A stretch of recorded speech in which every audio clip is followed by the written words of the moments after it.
இப்போ இது நீங்கள் உங்கள் சுயதர்மத்தின்படி அறப்போர் புரியாதவன் பூரா பாவம் செய்கிறாங்கிறது யாராவது ஏற்றுக்க முடியுதான்னு பாருங்க. இல்லைங்க, நாங்கள் நல்லா இறைவனை உணர்ந்துட்டோம், இறைவனோட கலந்து இருக்கிறோம், அதனால இறைவனோட கலந்து நாங்கள் அமைதியாக இருக்கிறோம். பக்கத்து வீட்டுக்காரன் எனக்கு மதிலுக்கு சண்டை, அரை அடி எனக்கு சேர்ந்துருச்சு, 3/4 அடி உனக்கு சேர்ந்துருச்சுன்னு சண்டை. இன்னொருத்தன் பாவம் பசியோட பட்னியோட தெரியுறான். நான் இங்கே உட்காந்து அப்படியே நல்ல ட்ரெஸ்ஸை போட்டுக்கிறது, நல்ல வசூல் பண்ணிட்டு எனக்கு எல்லாம் தெரிஞ்சிச்சு, அமைதியாக இருக்கிறேன்.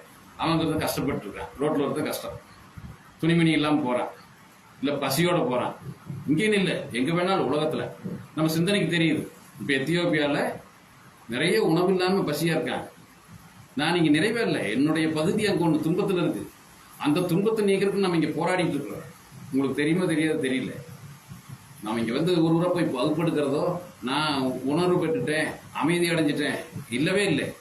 இந்த பூமியில் அத்தனை மனிதர்களும் உணர்வு பெற்று, மெய்யுணர்வு பெற்று, ஜீவனை உணர்ந்து, சிவனை உணர்ந்து, பேரன்போட எல்லா மனிதர்களோடையும் பேதம் பார்க்காம எல்லா மனிதர்களும் வாழ்ந்து, அந்த மனிதர்கள் அத்தனை பேரும் தன்னோட வாழ்ந்துட்டு இருக்கிற அதே சமகாலத்தில் வாழ்ந்துட்டு எல்லா உயிர்கள் மேலேயும் அன்பு செலுத்தி வாழ்ற காலத்துல தான் பசி இல்லாம, பட்னி இல்லாம, நோய் இல்லாம, பேரன்போட பெருநிலையில வாழ்ற நிலை வாய்க்கும். அது வரைக்கும் இந்த குமார்ங்கிறவனுடைய போராட்டம் தொடர்ந்து நிகழ்ந்துட்டே இருக்குன்றத நான் இங்க சத்தியமா சொல்றேன். புரியுதுன்னு எனக்கு தெரியல. நான் அமைதி அடைறதுனா ஈஸியா முடிஞ்சு போச்சு, இறைவனோட கலந்துக்கலாம். அது பொய்யானது. அதை செய்யறவன் பாவத்துக்கு உட்பட்டிருக்கான்னு. நீங்க அது புதுசா இருக்கு. இன்றைக்கு புதிய கருத்தா, கண்டிப்பா புதிய கருத்தா தான். இந்த வேதம் அதை தான் சொல்றேன்.